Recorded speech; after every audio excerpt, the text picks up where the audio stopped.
നിങ്ങൾ സൗജന്യ പബ്ലിക് വൈഫൈകൾ ഉപയോഗിക്കുന്നവരാണോ? എങ്കിൽ അത്തരക്കാർക്ക് മുന്നറിയിപ്പ് നൽകുകയാണ് ഗൂഗിൾ. വിമാനത്താവളത്തിലും കഫേകളിലും ഹോട്ടലുകളിലും പൊതു വൈഫൈ നെറ്റ്വർക്കുകൾ പലപ്പോഴും ഉപയോഗിക്കാറുണ്ട്.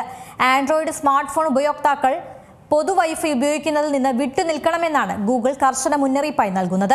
സുരക്ഷയ്ക്ക് വലിയ ഭീഷണി ഉണ്ടാകുമെന്നാണ് മുന്നറിയിപ്പ്. അത്തരം നെറ്റ്വർക്കുകൾ പലപ്പോഴും എൻക്രിപ്റ്റ് ചെയ്യപ്പെടാത്തവയാണ്. അതുവഴി സൈബർ കുറ്റവാളികൾക്ക് ബാങ്ക് വിശദാംശങ്ങളും പാസ്വേഡുകളും വ്യക്തിഗത വിവരങ്ങളും എളുപ്പത്തിൽ ലഭിക്കുമെന്ന് ഗൂഗിൾ പറയുന്നു. 3 ബില്യൺ സ്മാർട്ട് ഫോൺ ഉപയോക്താക്കളോട് ഫോൺ ക്രമീകരണങ്ങളിലെ വൈഫൈ ഓട്ടോ കണക്ട് ഫീച്ചർ ഉടൻ ഓഫാക്കണമെന്ന് നിർദ്ദേശം നൽകുന്നുണ്ട്. പൊതു വൈഫൈയുമായി ബന്ധപ്പെട്ട അപകടങ്ങൾ കൂടുതലാണ്. ഡാറ്റ ഇടപെടലാണ് ആദ്യത്തെ പ്രധാന അപകട സാധ്യത. ഹാക്കർമാർ നിങ്ങളുടെ ലോഗിൻ, ഇമെയിൽ അല്ലെങ്കിൽ പേയ്മെന്റ് വിവരങ്ങൾ തടസ്സപ്പെടുത്തും. രണ്ടാമതായി, ഒരു മാൻ ഇൻ ദ മിഡിൽ ആക്രമണമാണിത്. അതിൽ ഉപയോക്താവിനെ ഒരു വ്യാജ വെബ്സൈറ്റിലേക്ക് റീഡയറക്റ്റ് ചെയ്യുകയും പാസ്വേഡ് നേരിട്ട് ഹാക്കറിലേക്ക് കൈമാറുകയും ചെയ്യുന്നതാണ് രീതി.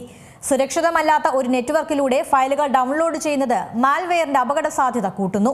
ഇത് ഡാറ്റ ലോക്ക് ചെയ്യുകയും ഉപകരണത്തിന്റെ വേഗത കുറയ്ക്കുകയും ചെയ്യുമെന്ന് ഗൂഗിൾ പറയുന്നു.